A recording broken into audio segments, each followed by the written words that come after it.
Hello friends, मैं हुकुम पटेल स्वागत करता हूँ आप सबका एक बार फिर से हमारे यूट्यूब चैनल में। तो आज हम पढ़ने वाले हैं इंग्लिश पेडागोजी का चैप्टर नंबर 4 जो कि है role of grammar in learning a language. इस वीडियो को देखने के बाद आप इनसे रिलेटेड किसी भी क्वेश्चंस के आंसर अच्छे से सॉल्व कर पाएंगे। तो वीडियो लास्ट तक जरूर देखिए, वीडियो में लास्ट तक बने रहिए। चैनल में न्यू है फ्रेंड्स तो चैनल सब्सक्राइब जरूर कर लीजिएगा और नोटिफिकेशन बेल ऑन जरूर कर लीजिएगा, जिससे ऐसे सभी वीडियोस इन फ्यूचर आप तक बड़ी आसानी से पहुंचते रहे। चलिए तो फिर वीडियो स्टार्ट करते हैं। चैप्टर 4 में आज हम इस वीडियो में पढ़ने जा रहे हैं role of grammar in learning a language. इस हम वीडियो में ना सारे इस जो हमारे टॉपिक है उसको ये जो इसके हमारी सिलेबस में लिखी हुई जो पॉइंट है उस पॉइंट के हिसाब से डिस्कस करेंगे। जैसे AIIMS of objective of teaching English grammar, तो हम इंग्लिश ग्रामर को सीखने का जो एम है ना, इंग्लिश ग्रामर में का जो एम है लैंग्वेज सिखाने के पीछे, उसको जानेंगे। मेथड ऑफ टीचिंग ग्रामर जानेंगे, है ना, ग्रामर सिखाने के मेथड्स। और importance of grammar in writing skills में ग्रामर के क्या महत्व है उसको जानेंगे। तो इन तीनों पॉइंट्स को नहीं बड़े अच्छे से हम इस वीडियो में देखेंगे। चलिए तो फिर आगे चलते हैं और वीडियो स्टार्ट करते हैं। ओके, तो role of grammar in learning a language का मतलब क्या होता है भाई कि देखिए, किसी भी लैंग्वेज को अगर आपको सीखना है, जैसे इंग्लिश को सीखने हैं, तो जो ग्रामर है, व्याकरण है, उसका क्या महत्व और कितना महत्व होता है, ये बेसिक कॉन्सेप्ट है इस चैप्टर का। ठीक है, आगे देखिए, grammar is a system of language. तो सबसे पहले देखो, क्योंकि हम ना ग्रामर का महत्व जान रहे हैं किसमें, भाषा सीखने में, तो सबसे पहले ये जानना जरूरी होगा भाई कि एक्चुअल में ग्रामर हम किसको बोलते हैं या व्याकरण होती क्या है। ठीक है, तो grammar is a system of language. Grammar क्या है? भाषा का एक ना सिस्टम या प्रक्रिया है। With the help of grammar words are used, classified and structured together to form coherence spoken और रिटन कम्युनिकेशन। ग्रामर की मदद से ना हम किसी भी वर्ड्स को, है ना, या किसी भी वर्ड्स को क्या करते हैं, उसको अच्छे से यूज़ करना सीखते हैं, उसको क्लासिफाइड करते हैं, है ना, व्यवस्थित करते हैं, या स्ट्रक्चर्ड करते हैं, उसको प्रॉपर स्ट्रक्चर में जमाना सीखते हैं किसी भी भाषा में किसी भी वर्ड्स को, है ना। और इस तरह से हम अपनी कम्युनिकेशन स्किल को अच्छे से बढ़ा पाते हैं ग्रामर के मदद से। It provides a proper order to sequence to sentence for better representation of ideas to facilitate meaningful communication. ये क्या करता है भाई, एक प्रॉपर सीक्वेंस में जमाने में हमारी मदद करता है किसी भी सेंटेंस को, और उसको एक अच्छे से, अब बहुत ही बढ़िया तरीके से रिप्रेजेंट करने में और एक मीनिंगफुल कम्युनिकेशन में हेल्प करता है। ठीक है, चलिए अब हम देखेंगे फ्रेंड्स, जो ग्रामर है ना वो कितने टाइप के होते हैं। आई होप कि ग्रामर किसे बोलेंगे आपको यहाँ तक क्लियर हो गया होगा। किसी भी लैंग्वेज में जो उस लैंग्वेज को व्यवस्थित रूप से लिखने का जो तरीका है या व्यवस्थित रूप से प्रस्तुत करने का जो एक सूत्र है, जो एक फार्मूला है ना, उसी को उस लैंग्वेज का ग्रामर बोला जाता है। और ये भी बोला जाता है, याद रखिएगा, कि किसी भी लैंग्वेज को एक अच्छा लैंग्वेज तभी कहा जा सकता है जब वो व्याकरण सम्मत हो, या उसका जो वो ग्रामेटिकली ना बहुत ही ज़्यादा एनरिच्ड हो या बहुत ही ज़्यादा अच्छा हो, है ना। चलिए, टाइप्स ऑफ ग्रामर की अगर हम बात करें तो ग्रामर ना दो तरह के हमको देखने को मिलती है, परंपरागत व्याकरण और क्रियाशील व्याकरण। तो इस तरह से दो तरह के व्याकरण या ग्रामर के प्रकार हम जानने वाले हैं। चलिए देख लेते हैं दोनों में क्या क्या डिफरेंसेस है ना। तो पहला ग्रामर की अगर हम बात करें, फॉर्मल ग्रामर की, है ना, फॉर्मल या ट्रेडिशनल ग्रामर की, तो traditional grammar is the collection of prescriptive rules and concepts about the structure of language that is taught in schools। तो जो फॉर्मल ग्रामर होती है ना फ्रेंड्स, जो ट्रेडिशनल ग्रामर होती है, वो एक प्रीस्क्रिप्टिव रूल्स, मतलब पुराने या पहले से जो स्क्रिप्टेड नियम कानून या उस तरह से चलने वाली जो कॉन्सेप्ट होती है उसको साथ में लेकर चलती है ना। मतलब हम ये बोल सकते हैं सीधा सीधा और सिंपल सा कि जो ट्रेडिशनल ग्रामर है पुराने रीति रिवाज, पुराने परंपरा के हिसाब से किसी भी चीज़ को पढ़ाता या सिखाता है किसी भी भाषा को, है ना।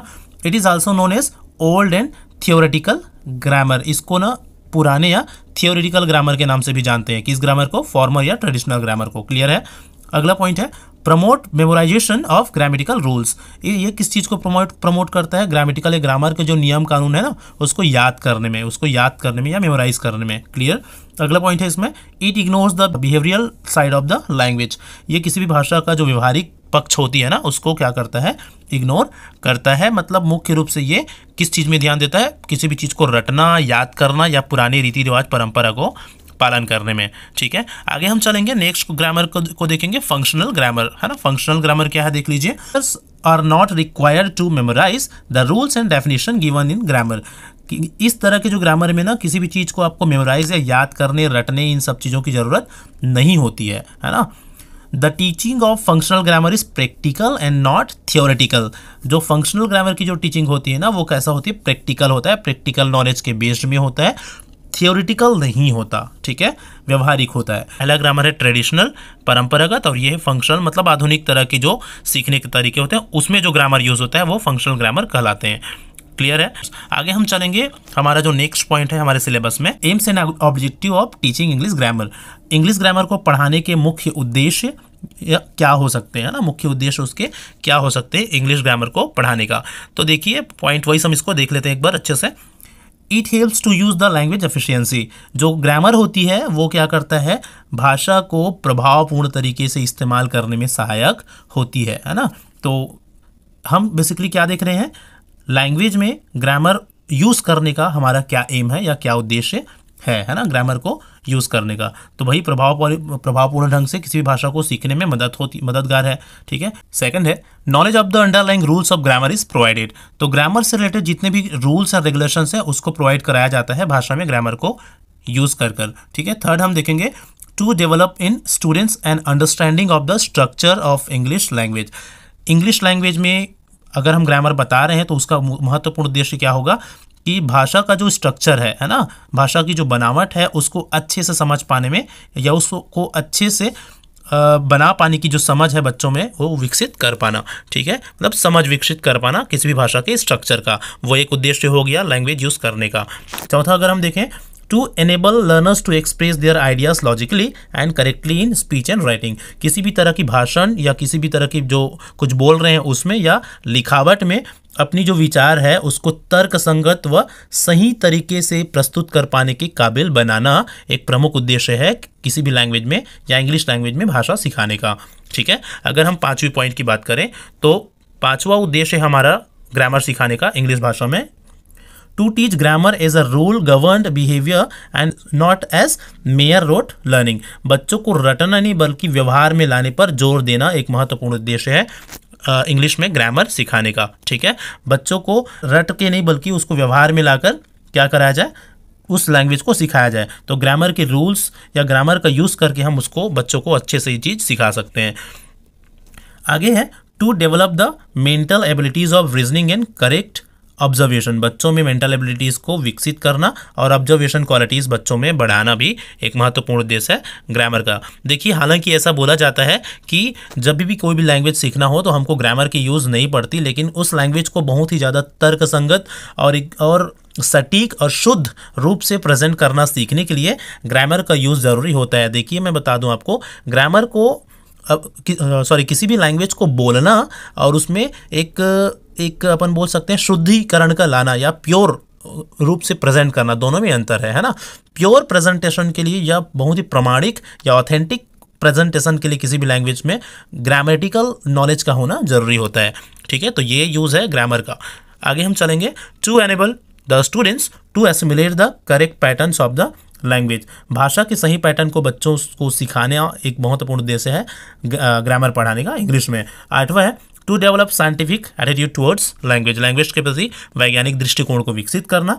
लास्ट है to develop taste for creativity. भाषा में रचनात्मकता का विकास करना भी एक महत्वपूर्ण उद्देश्य है भाषा को ग्रामर सिखाने का, ठीक है। चलिए अब आगे हम देखने वाले हैं method of teaching grammar. Grammar सिखाने के ना कौन कौन से मेथड्स हैं, ठीक है।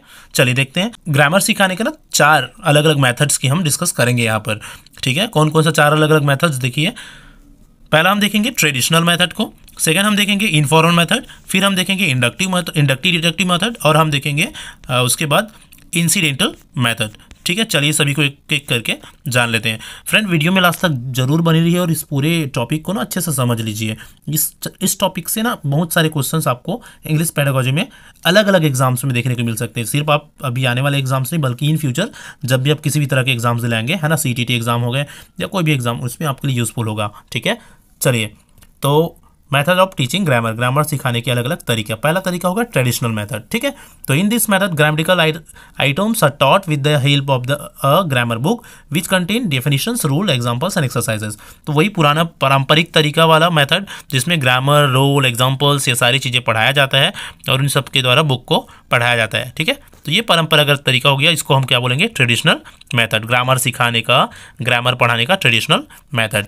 दूसरा मेथड की हम बात करेंगे द इनफॉर्मल मेथड, है ना। इनफॉर्मल मेथड अनौपचारिक तरीका। मतलब अनौपचारिक मतलब क्यों, उसमें हम ये ग्रामर को पढ़ा रहे हैं ऐसे नहीं पढ़ाएंगे, मतलब ऑफिशियली उसको ग्रामर को नहीं पढ़ाएंगे, बल्कि उसको कैसे पढ़ाएंगे देखो।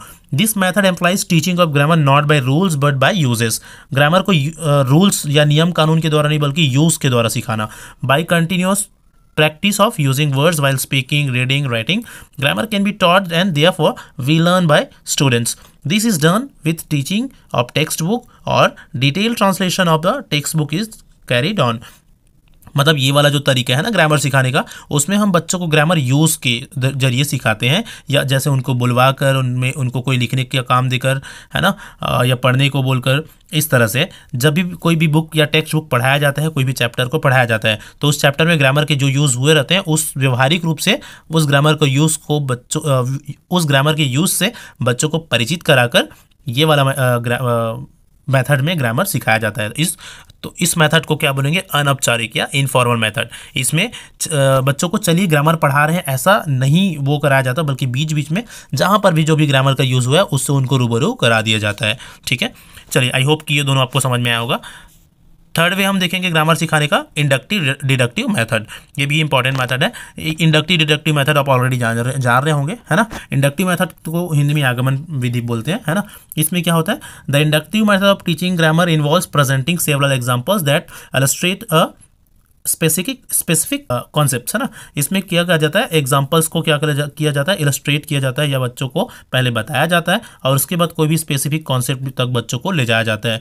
उदाहरण से नियम वाला जो रूल्स इसको हम बोलते हैं, पहले उदाहरण बताया जाता है, फिर उस उदाहरण के थ्रू बच्चों को नियम सिखाए जाते हैं। ठीक है, inductive method is more of a bottom up approach, है ना, moving from the more specific observation, detect patterns, formulate hypotheses and draw conclusions.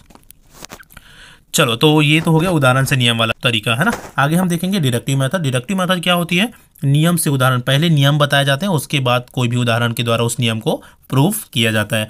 The deductive method of teaching grammar is an approach that focuses on instructions before practice. Practice से पहले instruction दो, फिर practice कराओ। ठीक है, in this method the teacher tell the rules of grammar to the students. पहले rules बताते हैं, सॉरी नियम बताते हैं, उसके बाद उसको उदाहरण के द्वारा क्या करते हैं, प्रूफ करते हैं। तो ये वाला तरीका हो गया ग्रामर सीखने का। तीसरा तरीका इंडक्टिव डिडक्टिव मेथड ग्रामर सीखने का। आखिरी हम देखेंगे इंसिडेंटल मेथड। इंसिडेंटल मेथड ये क्या, कौन सी तरीका होती है ग्रामर सीखने का, देखिए। This method is also known as correlation और रिफरेंस मेथड। कोरिलेशन और रिफरेंस, सहसंबंध या प्रासंगिक तरीका भी इसको बोलते हैं, है ना। ये वाला जो मेथड है ना इंसिडेंटल मेथड, तो उसको सहसंबंध या कोरिलेशन वाला मेथड भी बोलते हैं, ये याद रखेंगे ना। कोरिलेशन और रिफरेंस मेथड किसको बोलते हैं, ऐसा एग्जाम में पूछा जा सकता है, तो अब बताएंगे इंसिडेंटल मेथड को। This method helps student to correlate grammar with other related logical structure. ये वाला मेथड क्या करता है, जैसे हमने पहले भी वाले में भी डिस्कस किया, ग्रामर को ना कोरिलेट करता है, संबंध स्थापित करता है ग्रामर का किसी दूसरे लॉजिकल स्ट्रक्चर के साथ, और इस तरह से उस बच्चों को ग्रामर सिखाया जाता है। उसको स्पेशली ग्रामर का टॉपिक पढ़ाया नहीं जाता, बल्कि ग्रामर के जो टॉपिक होते हैं ना उसको दूसरे स्ट्रक्चर के साथ कोरिलेट करके सिखाया जाता है। ठीक है, तो इस कारण से इसको इंसिडेंटल मेथड इसलिए किया जाता है क्योंकि एक इंसिडेंटली बच्चों को सिखाया जाता है। जैसे कुछ पढ़ा रहे हैं, वहाँ पर कोई भी चीज़ आ गया ग्रामर का, तो वहीं पर उसके नियम या ग्रामर के तरीकों को बता दिया जाता है, इंसिडेंटली होता है, इस कारण से इंसिडेंटल मेथड कहलाती है। ठीक है, आई होप चारों जो ग्रामर के मेथड है वो आपको समझ में आया होगा। अब हम आगे देख लेंगे importance of grammar in writing skills. जो ग्रामर है उसका राइटिंग स्किल्स में क्या इंपॉर्टेंट होती है, मतलब जब हम लिखने के काम करते हैं कुछ भी चीज़ें या जो हमारी लिखावट होती है उसमें ग्रामर का क्या महत्व है। तो भाई देखिए, सारा इंपॉर्टेंस तो लिखने में ही है ग्रामर का, है ना। ग्रामर अगर आप सीख रहे हो तो वो किस चीज़ के लिए सीख रहे हो, ताकि आपका लिखावट या कुछ आप प्रेजेंट कर रहे हैं वो एकदम परफेक्ट हो और ग्रामेटिकली वो हो करेक्ट, है ना। क्योंकि ग्रामर को सबसे ज़्यादा मैं बता दूं लिखने में ही देखा जाता है। ठीक है, चलो देखते हैं क्या क्या बातें हैं इसमें। तो the learner learns to write with correct pronunciation and correct style and spelling. Writing कर रहे हो तो आपका स्पेलिंग करेक्ट होना चाहिए। स्पेलिंग आप कब सीख पाएंगे भाई, जब आपको ग्रामेटिकली करेक्ट नॉलेज हो। With the knowledge of grammar, parts of speech etcetera, the child develops an effective writing skills. Grammar का जो पार्ट्स ऑफ स्पीच होती है जिसमें noun, pronoun, adjective, adverbs, preposition, conjunction, और इंटरजेक्शंस, ये सारी जो बेसिक ग्रामर है वो सारी चीज़ें पढ़ाई जाती है, और इनकी अगर आपको नॉलेज है तो ही आप किसी भी सेंटेंस को सही तरीके से या परफेक्टली लिख पाएंगे। तो इस तरह से राइटिंग में ग्रामर का बहुत ही ज़्यादा महत्व होता है। Expression of feelings, emotion, frustration in an impressive manner is possible only by knowledge of grammatical rules, syntax, vocabulary etcetera. देखो अगर हम किसी भी चीज़ को राइट कर रहे हैं, है ना, राइट कर रहे हैं और राइटिंग फॉर्मेट में हमको अपना कोई इमोशन शो करना है, ठीक है, तो इमोशन शो करने के लिए राइटिंग में हमको ग्रामर का नॉलेज होना जरूरी है। ग्रामेटिकली अगर हम किसी सेंटेंस को सही तरीके से लिखेंगे तभी हम अपने फीलिंग्स को वहाँ पर शो कर पाएंगे, ठीक है। नहीं तो सेंटेंस होती है, सेंटेंस से क्या फीलिंग हम शो कर पाएंगे? तो सेंटेंस में फीलिंग तभी शो होगा जब उसमें सही सही आप पंक्चुएशन मार्क्स लगाओ, है ना। जैसे कोई दुख वाला मुद्दा है या हैप्पी वाला कोई मैटर है तो वहाँ पर आपको एक्सक्लेमेशन मार्क्स लगाकर या एक्सक्लेमेटरी सेंटेंस में एक्सक्लेमेशन मार्क्स लगाकर आपको प्रेजेंट करना होगा। तो कहने का मतलब ये है कि ग्रामेटिकल रूल्स होगी तभी आप राइटिंग फॉर्मेट्स को अपना इम्प्रेसिव और इफेक्टिव बना पाएंगे, ठीक है। If one has a good grasp on grammar, it ensures that the messages are delivered and relayed promptly। Grammar की सही और शुद्ध पकड़ होगी तभी आप अपने संदेश को सही सही पहुंचा पाएंगे। Good grammar reduce the confusion, जो अच्छी ग्रामर होती है वो किसी भी राइटिंग में कन्फ्यूजन को दूर करता है। ग्रामेटिकली अगर आप करेक्ट लिख रहे हैं तो जो पढ़ने वाला है उसको किसी भी तरह का कन्फ्यूजन नहीं होगा। In today's digital world, everything is saved on the internet and any documents that is published will be retained forever in the memory। बहुत ही इंपॉर्टेंट पॉइंट मैं पढ़ने जा रहा हूँ। देखो, internet along with the mistakes that is contained, hence it became all the more important for it to be error free and application of correct grammar can certainly help in it। देखो कोई भी चीज़ अगर हम लिख रहे हैं तो आज के ज़माने में टेक्नोलॉजी का ज़माना है, कोई भी रिटर्न चीज़ को हम अपलोड कर देते हैं। जैसे मैं अभी आप लोगों के सामने ये वीडियो अपलोड किया हूँ, अगर मैं इसमें किसी भी तरह का ग्रामेटिकली मिस्टेक करूँगा किसी भी चीज़ में तो वो ना हमेशा के लिए सेव होकर रहेगा, क्योंकि इंटरनेट में अपलोडेड चीज़ें इन फ्यूचर जब तक ये टेक्नोलॉजी है तब तक सेव रहेगी। अगर मैं ग्रामेटिकली किसी चीज़ को इनकरेक्ट लिख दिया हूँ तो वो मेरी जो वो मिस्टेक है, मेरी जो वो गलती है, वो इन फ्यूचर हमेशा के लिए क्या रहेगा, वो हमेशा के लिए सेव रहेगा, है ना, और वो मेरी मिस्टेक को इन फ्यूचर हमेशा दिखाते रहेगा। तो इसलिए किसी भी लेख को या किसी भी रिटर्न फॉर्मेट को व्याकरण सम्मत होना और सटीक होना बहुत ही जरूरी होता है। इस तरह कारण से जो राइटिंग फॉर्मेट होती है या राइटिंग्स होती है उसमें ग्रामर का रोल बहुत ही ज़्यादा इंपॉर्टेंट हो जाता है, क्योंकि हमको एक प्योर और एक ऑथेंटिक राइटिंग करनी पड़ती है राइटिंग में। क्योंकि हम जो बोल रहे हैं वो भी बोल देंगे, फिर कल वो चीज़ पता नहीं रहेगा किसी को, हमने बोल दिया वो हो गया, है ना। लेकिन राइटिंग्स जो होती है वो हमेशा के लिए रहता है और उसको जो लोग हैं आज नहीं तो कल देख पाएंगे। तो राइटिंग फॉर्मेट में ग्रामर का यूज़ या करेक्ट ग्रामर का होना बहुत ही ज़्यादा इंपॉर्टेंट होता है। तो इस तरह से role of grammar in learning a language, है ना, ये बहुत ही अच्छे से हमने इसमें जाना। आई होप कि सारी चीज़ों आपको अच्छे से क्लियर हुआ होगा। वीडियो को अच्छे से देख के आप एक नोट्स प्रिपेयर करिए और इसकी MCQ हम बहुत ही जल्दी लाने वाले हैं नेक्स्ट वीडियो में। वीडियो अच्छा लगा हो लाइक और कमेंट जरूर करते रहिएगा, और चैनल में न्यू फ्रेंड्स चैनल सब्सक्राइब नहीं किया हो तो चैनल सब्सक्राइब जरूर कर लीजिए, नोटिफिकेशन बेल ऑन जरूर कर लीजिए जिनसे ऐसे वीडियोस आप तक आसानी से पहुंचती रहे। चलिए तो फिर आज की वीडियो में इतना ही, मिलते हैं नेक्स्ट वीडियो में।